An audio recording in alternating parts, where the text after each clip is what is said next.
Isang nakakagulat na pangyayari ang naganap sa gitna ng isang mainit na pagdinig sa Kamara matapos biglang himatayin si dating Senate President Vicente Tito Sotto. Ayon sa mga nakasaksi, kasagsagan ng pagtanong ni Congressman Rodante Marcoleta nang biglang nawala ng malay si Sotto, dahilan upang agad siyang lapitan ng mga medical personnel na nasa loob ng session hall. Ilang sandali ring natigil ang pagdinig habang inaasikaso ang dating senador na agad dinala sa pinakamalapit na ospital. Habang patuloy na ginagamot si Sotto, nagpatuloy naman si Marcoleta sa kanyang pagsisiwalat ng umano'y nakakagulat na ebidensyang hawak niya. Ayon sa kongresista, ito raw ay dokumentong magpapatunay ng ilang irregularidad na matagal nang tinatago ng ilang personalidad sa gobyerno. Ang kanyang pahayag ay nagdulot ng matinding pagkabigla at bulungan sa loob ng plenaryo, lalo't sinabing may kinalaman daw ito sa isang malawakang anomalya na matagal nang isinasantabi. Sa ngayon, nananatiling bantay sarado ang publiko sa kalagayan ni Sotto, habang patuloy ding umaalingaw-ngaw sa media ang mga revelasyong binanggit ni Marcoleta. Inaasahan namang maglalabas ng opisyal na pahayag ang mga kinaukulan hinggil sa parehong issue. Ang biglaang pagkahimatay ni Sotto at ang nilalaman ng ebidensyang ibinulgar sa pagdinig. Sa gitna ng lahat ng ito, nananatiling mainit ang tanong ng sambayanan. Ano nga ba ang tunay na nilalaman ng dokumentong iyon at sino ang mga taong sangkot sa likod ng kontrobersya?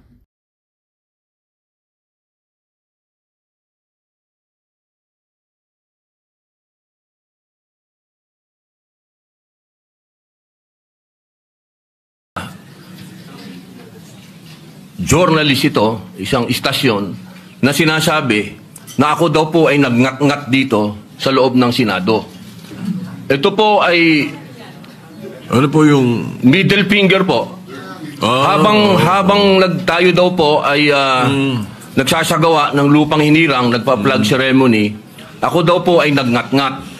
At ito po ay naging malaking issue. Nako mga kareaksyon, dito makikita po natin dito si School Bukol, yung yag balls niya, aangat yan.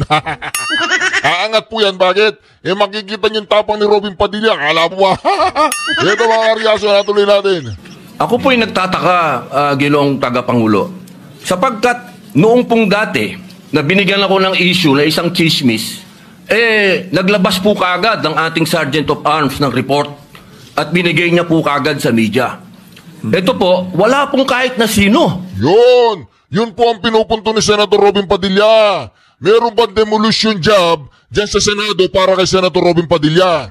Yun ang sinasabi ni Senator Robin Padilla. Bakit hindi kumibo ang pamunuan ng Senado hindi sumagot sa fake news sa pinakalat ng punyetang Rappler?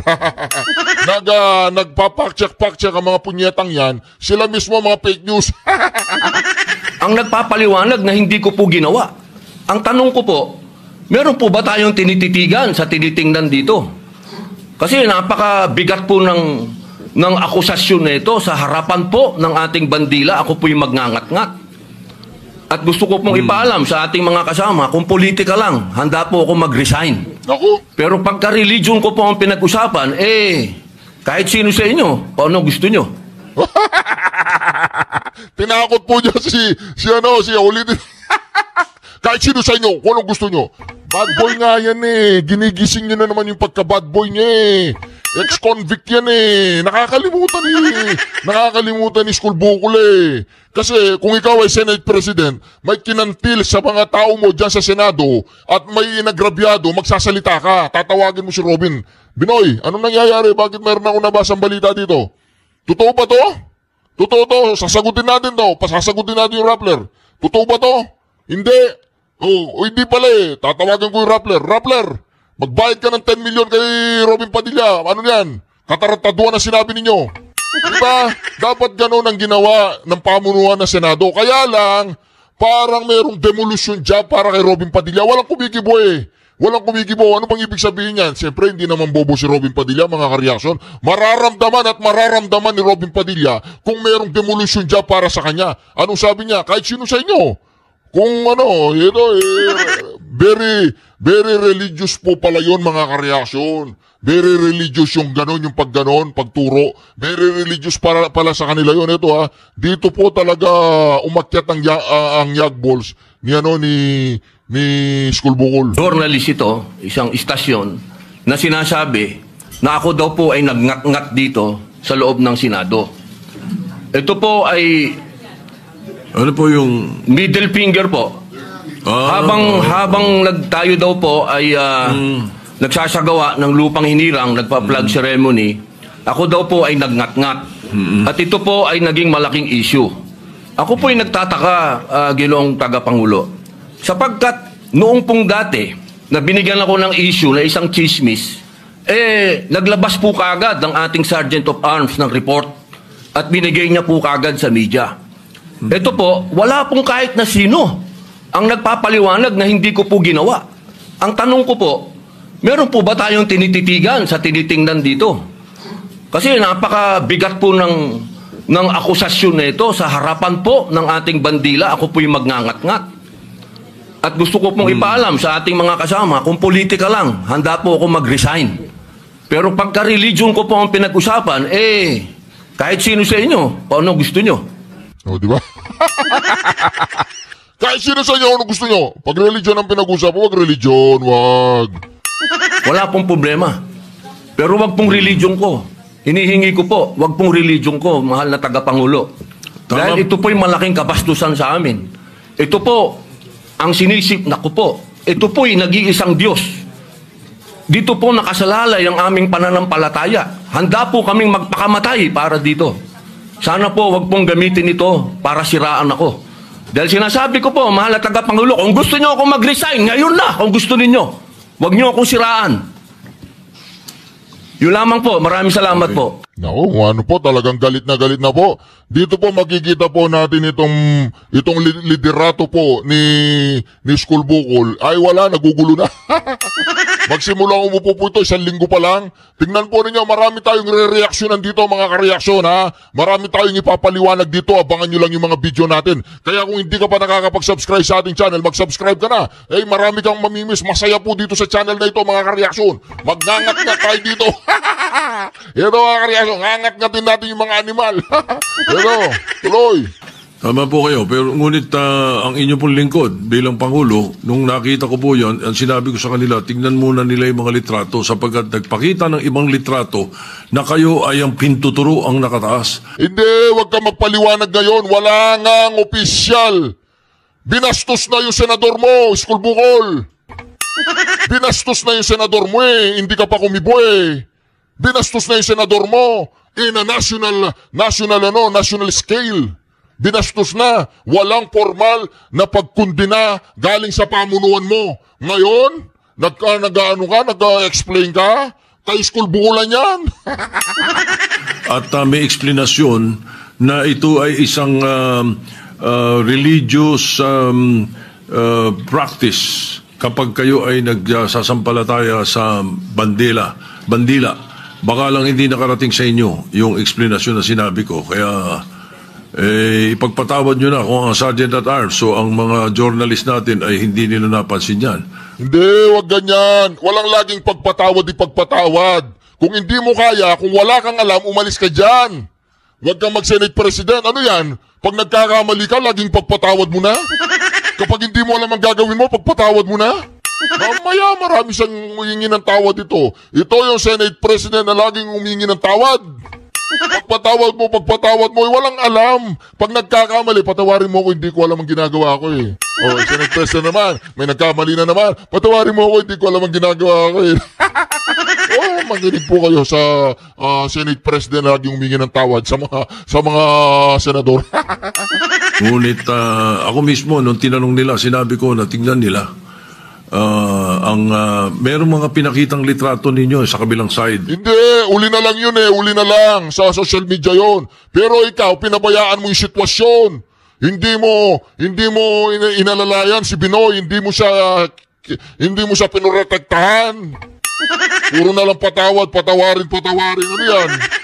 Yung iba pag nagkasala, kulong ka agad Yung iba pag nagkasala, sibak ka agad Ikaw ganyan, tawad lang ganoon. Bumaba ka dyan, malis ka dyan, wala kang alam. Na malinaw na hintuturo ang inyong pinapakita.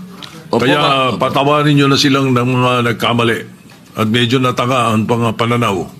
Opo, mainam po sana maglabas din po ng formal na investigasyon at formal na pahayag ang Senado patungkol po dito. O di ba? Siya mismo, humihingi siya ng tulong sa pamunuan. Mag-imbestiga tayo dito, bakit ganitong ginagawa nila? Meron bang demolition job sa mga minorya? Una, binanata si Jinggoy at si Villanueva.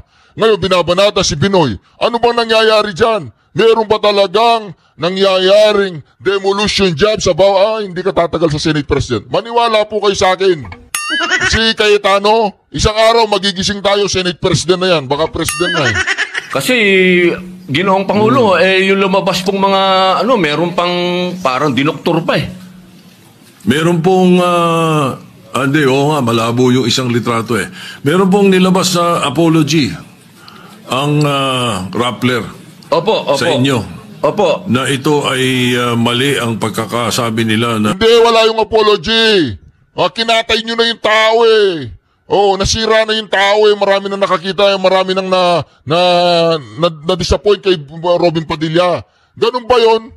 Palimbawa, boom, ay sorry, patawarin na kita. Wala na, patay na. Wala bang pananagutan yan? Ganun lang, sorry lang. Hindi. May pananagutan yung Rappler na yan. Fake news yan eh.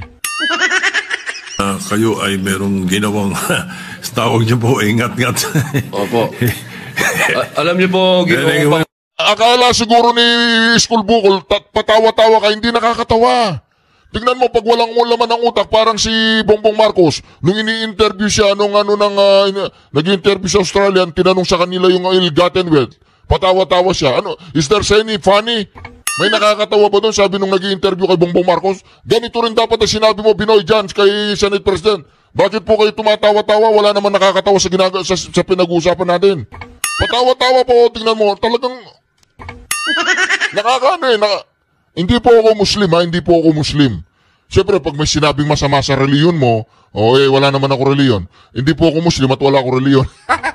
Pero mga karelasyon, halimbawa, may sinabi silang masama sa pananampalataya mo, sa paniniwala mo. Siyempre masakit yun. Lalong-lalo na kilala natin yung mga Muslim, di ba? Iba yung iba yung pananampalataya ng mga dapat respetuhin natin. Huwag natin pakialaman yung pananampalataya ng Muslim. Di ba, minsan, may magsasabing, halimbawa, may nagsabing masama kay Jesus Christ. Patawarin na lang natin kasi sabi ni Jesus Christ, patawarin. Pero sa mga Muslim, pag may ginawa kang masama, ayon sa kanilang kautusan, may consequences yan. Sabi ko na sa inyo may consequences yan, Kaya kahit sa mga Kristiyano, may mga Kristiyano din na pag nagsalita ka ng masama sa kanilang sekta, may kalalagyan ka. Ganon din yan sa mga Muslim. Itong tingnan nyo, patawa-tawa po. Kala mo may nakakatawa tingnan nyo Pas pong mga, meron pang parang dinoktor pa eh. Meron pong, hindi, oo nga, malabo yung isang litrato eh. Meron pong nilabas sa apology ang Rappler Opo. sa inyo. Opo. Na ito ay mali ang pagkakasabi nila na kayo ay merong ginawang tawag niyo po, ingat-ngat. Diba? Alam niyo po, kala niya nakakatawa pero halatang-halata meron demolition job kay Binoy. Meron pong demolition job kay Binoy mga karya. Kaya patawa-tawa Parang kinakalma niya si Binoy Siyempre, kakalmayin niya. Takot na Kahit sino sa inyo dyan. Kahit sino sa inyo, anong gusto niyo, walang problema. Bad boy yan bad boy. Humingi ng tawad sa inyo. Ayan Opo, pero napakainam po kung manggagaling po sa Senado. Sapagkat marami naman pong camera dito ang magsasabi na hindi ko po ginawa yan. Hindi ko po magagawa yan. Tama. Napakalaking pambabastos po niyan. Hindi ko po magagawa, Ginoong Pangulo. Ako na mismo bilang bilang Senate President o tagapangulo ninyo, ako na nagsasabi na hindi ninyo ginawa yan. At tama yung mag-apologize sila sapagkat mali ang pinakita nila. Patawarin nyo na sila. Meron pang isa, merong naglabas din ng isang fake news na huwag mong iligaw ang usapan kay Robin Padilla. Tingnan nyo, ililigaw po niyan. May fake news na ganyan-ganyan. Halatang-halata na kayo Kaya itong si School Bukol na to, talagang hintayin nyo kaya yung kay Bato de la Rosa. Sabi ni Bato de la Rosa, hindi noon time show to. meron daw kumakanta rito ng Bayang Magiliw na pababoy. Papayagan ba natin mangyari dito yun? Hindi po totoo yun. Hindi nangyayari yun. Nandito kami at wala tayong nakitang nagkumanta ng bayang magiliw dito o ng liupang hinirang dito na mali. Kaya dapat nag-iingat ang ating mga netizens. Na ibang napakahusay ng mga netizens natin kung tutuusin Pero may mga... Hindi, yung mga mahusay para sa yung mga bayarang netizen yun. Pero yung mga netizen na real netizen katulad natin, hindi okay sa inyo. Lagi ka na lang hihingi na sorry ha. Oh, sorry ha. Walang masama sa paghingi na sorry. Pero, naku naman, Senate President ka, ang gagawin mo dyan, palaging nagsosorry. Ano mangyayari sa Senado? Ilan nakakasingit talaga ng mga fake news na ganyan. Siguro masyado... Siya na nagsabi ha. Siya na nagsabi yung Rappler fake news. Nakasingit yung Rappler fake news. O, di ba? Nakasingit daw fake news kayong popular, kaya kayo pinag-initan. Maraming salamat po, Ginoong Pangulo. Wala po nga naman. Dapat sinabi mo wala pong nakakatawa doon, Ginoong Pangulo. Maraming salamat po. Huwag po kayo tumawa. Dahil baka mauubos yung ngipin nyo sa harap. Yes, Senator De La Rosa. Before we recognize Senator Bato De La Rosa, if he gives me the chance to help our distinguished colleague, Senator Robin Hood Padilla, kung gusto niya po, siya naman po ang chairman ng Committee on Public Information. We can refer his manifestation to his committee and he can look deeper into it kung okay sa kanya.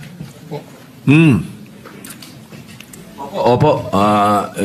Kung yun po ang mamarapatin at pinakamaganda, opo. Maraming salamat po, opo. Pinuno Mayoría. Alright, so any objections? Yes, kasi Mr. President, he can also invite PRIB because the PRIB of the Senate, pag may mga ganyan, pag lumabas ka agad, pwedeng i-counter ng PRIB. Hindi na maghihintay po si Senator... Yun ang sinasabi natin. Kapag merong issue ang mga senador, tawagan mo yung senador, kausapin mo, totoo ba to? Hindi. O maglabas kayo ng statement, hindi totoo yan. O malicious yan. Sabi nga ni Senator Alan Peter Cayetano, malicious, maling, delicious, malicious. Ang dami ko natututunan kay Alan Peter Cayetano Malicious, maling, delicious. Oy, maraming mahilig sa inyo sa malicious ha. Yung maling delicious. Robin Hood Padilla na i-stop pa niya magka-counter, pwede nang i-counter agad kasi mayroon ng mga record ang PRIB Your Honor. So, if it's okay with the good chairman of the Committee on Public Information, then I so move, Mr. Chairman, that we refer his speech to his committee. All right. Any objection? Chair hears none. The speech or the manifestation of the senator from Mindanao be referred to the Committee on Public Information and Mass Media. Senator De La Rosa is recognized. Thank you, Mr. President. Ito na! Hindi nun time show yan, hindi nun time show. Pakinggan po ninyo mga karyason, hindi nun time show yan. Hindi nun time show. Ito na po. Mr. President, since nabanggit mo na lang rin na yung pagpangalaga sa lahat ng miyembro ng Senado ay isang tungkulin ng Senate President. I just would like to bring to the attention of the Senate President. I came across with the news. Now, when the Senate President was asked by a certain Christian Esguerra regarding the minority taking up the question about the custody of Bryce Hernandez. Ito po ang sagot ng ating Senate President, which I find it very, very, very sad because being the Senate President, we hope that you are going to take care of not only the majority, because you're not the majority leader, you're the Senate President, and we hope that the majority and the minority will be taken care of by the leadership of the Senate. And if I quote your answer, Mr. President, gimmick yan ng minority. Hindi ba nila naiisip na baka si Martin Romualdez ang tuta ko? Makabintang sila porque pinagbigyan ko yung TRICOM, tuta na ako. May ginawa ba akong illegal? Yung request ng House of Representatives, illegal? Hindi. Ang gusto ninyo, awayin ko yung House of Representatives on day one. Mamatay sila sa sama ng loob. So, malungkot lang ko ito, 2 punto, Mr. President. Unang-una, yung mamatay sila sa sama ng loob. kami, Mr. President, hindi po kami mapatay sa sama ng loob dahil hindi na po masama ang loob namin dahil tanggap na namin na kami ang minority. Dahil kung ganon, kailangan klaruhin natin yung ating rules. Thank you, Mr. President. Before I recognize the majority leader to place on record the recommitment of Mr. Hernandez, when I said mamatay sila na sama ng loob, we were addressing the trolls. Because it was the trolls who were saying something to that effect. Wey! Wey! Ibig mo sabihin, trolls din yung siyam dyan? Trolls? Okay. Trolls yan, trolls. Trolls yan, trolls. Okay. na misunderstood nila completely. No? I'm not supposed to do this. I'm not supposed to answer you here in the rostrum, but I cannot help but do that because you took the floor. Dapat bumaba ka, umalis ka muna dyan. Sa baba mo sagutin para wag mo sabihin unparliamentary. Mali ka rin eh. Dapat bumaba ka dyan, yung mamaya bababa ka rin dyan kasi meron pa. And parang sinisita mo yung Senate President, which is very unparliamentary. But nevertheless, I will answer you. Parliamentary. Yung nga pagsasalita mo kung saan ang parliamentary din eh. No? Like, for example, yung sinasabi nila na sumunod daw ako kay Martin Romualdez. Just because I mentioned that Martin Romualdez called me, does not mean that ako'y sumunod sa kanya. The request was coming from the House of Representatives. And the request was to retain Hernandez in the Congress. At doon ako hindi pumayag. Is that being tuta? So you cannot help but also... Hindi, dapat nakasulat dun sa Hindi mali yan eh. Nilalagyan mo ng katuwiran yung baluktot mong ganito yan eh. Sinabi mo na eh. Nakasulat doon sa papel na ibalik nila ng safe si Hernandez. Tumawag siya sa'yo, yung papel na nakasulat na ibalik si Hernandez sa safe. Hindi mo pinabalik sa Campo Crame. Paano yun? Tapos ngayon, dyan sa session na pagkasunduan, doon siya sa Pasay City. Sa Pasay City, mabaho. Di ba mabaho sa Pasay City? O nag-request si Hernandez sa Senado na naman. Pinayagan na naman. Si Hernandez talaga nasusunod eh. Hindi ka tuta ni tuta ni Tamba. Tuta ka ni Hernandez. Tuta ka ni Hernandez, Brad. Hindi mo alam. Kahit anong gustong request ni Hernandez, request niya kay Tamba, doon, dinala mo doon. Ngayon, nag-request siya, nasa Pasay siya, nag-request na naman siya. Gusto niya sa Senate, o pinagbigyan na naman, gano'n. Tuta ka ni baka kung pari mo yun, inaanak mo ba yun? Tanong lang. I think na sasama ang loob ko pag binabibintangan ako ng salita. Hindi po ba? So, ayun. Anyway, mabuti na yung masagot natin yan. At sinasabi ko sa kanila, yung mga trolls, yung mga sinasagot namin. Ngayon, to answer the issue of Mr. Hernandez, the majority leader may read the recommendation or the recommitment of Mr. Hernandez to the Senate custody. Yes, Mr. President. Mr. President, with the permission of the body, we made a study on the action that transpired the last 2 days on the recommitment of Bryce Hernandez dito po sa atin sa Senado. To put on record, this is how it transpired. Last week, it was requested by, of course, the House of Representatives that we detain him in the House of Representatives. Hindi po kayo pumayag. Ang sabi nyo, kung ganun po ang gusto ni Hernandez kasi ayaw nyo pong bumalik dito, ang sinabi mo, hindi pwede. Dapat neutral and safe area doon po sa PNP Custodial Center. So nagkaroon po tayo ng debate dito dahil it was our distinguished colleague Senator Marcoleta who raised the issue that why was he put in the PNP Custodial area and not to the Senate detention facility, which was seconded by many of the members of the minority. A debate ensued. After the debate, I asked for a minute suspension and we all suggested na sa Pasay City Jail na lang po dahil malapit po sa Senado. Pero let's not forget the fact that originally, the position of the minority was to bring him back to the Pasay City detention. It was only I who made the recommendation during the break that we keep it in Pasay City Jail because I approached the minority and you all agreed to my recommendation. And then after we started the session once more, the motion was done by the minority, graciously done by the minority, to move him instead to the Pasay City jail. But upon consultation of the chairperson of the Blue Ribbon Committee, Senator Lacson, the Senate... Yala, tama na. Wala namang kwenta yan eh. Napagkasunduan ninyo dyan sa plenaryo na tapos inaano ninyo eh. Hindi tama yan. Mali yan. Mali yan. Tama mo, hindi tama yan. I-ano na natin. I-pass forward natin yan. Hindi tama yan. Dito muna tayo yan. Dito. Allow me some, gandang hapon po, and allow me Mali yun eh. to clarify. Mali yun. Yung sinabi niya na si Marcoleta, binanggit niya na gano'n. Doon sa press ko ni Marcoleta, hindi tama yun. Dito tayo. Oh, ito, si Senator Alan Peter Cayetano muna tayo. For our own peace of heart and mind, and marami kasing nakikinig din na lawyers, legislators, para lang klaro yung records, no? There are a few things I rely on. I rely on rules. The Bible is full of rules, and I believe kung ano itanim, yan ang anihin. The Senate, may rules yan.